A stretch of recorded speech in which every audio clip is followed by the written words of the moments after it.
If you want to add a form to your GoDaddy website, whether it's a simple contact form or an external form like Google Forms, you're in the right place.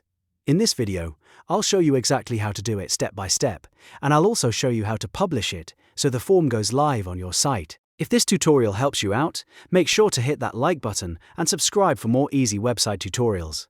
Let's jump in. First, log in to your GoDaddy product page. Once you're signed in, look for your Websites Plus marketing site and click Manage next to it.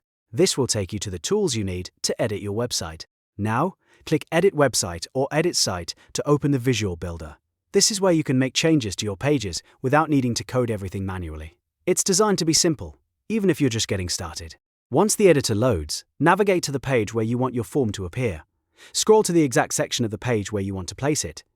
When you hover your mouse over the area, you should see an Add Section option, or sometimes a plus icon. Click that to add new content to the page. On the right-hand panel, you'll see a menu of different section types. From there, select Contact. This is the built-in form option inside GoDaddy's website builder.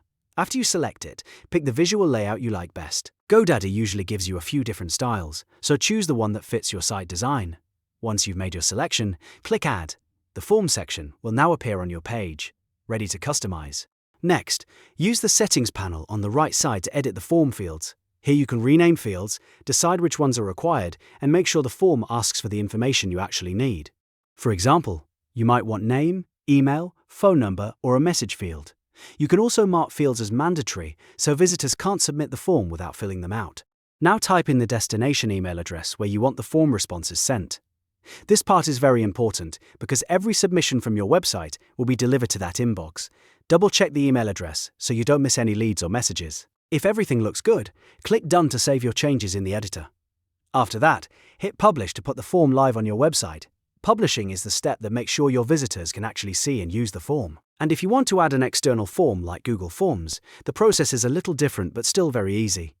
First, open your Google form and copy the embed code. Then go back to your GoDaddy website builder and add an HTML section to the page instead of a contact form section. Paste the embed code into that HTML block and the external form will appear directly on your website. This is a great option if you already use another form tool and want to keep everything connected in one place. It also gives you a lot more flexibility if you need advanced form features.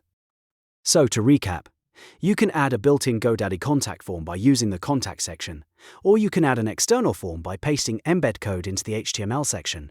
Either way, now you know how to add a form to your GoDaddy website quickly and easily. If this video helped, please give it a thumbs up and subscribe to the channel for more step-by-step tutorials just like this one. Thanks for watching, and I'll see you in the next video.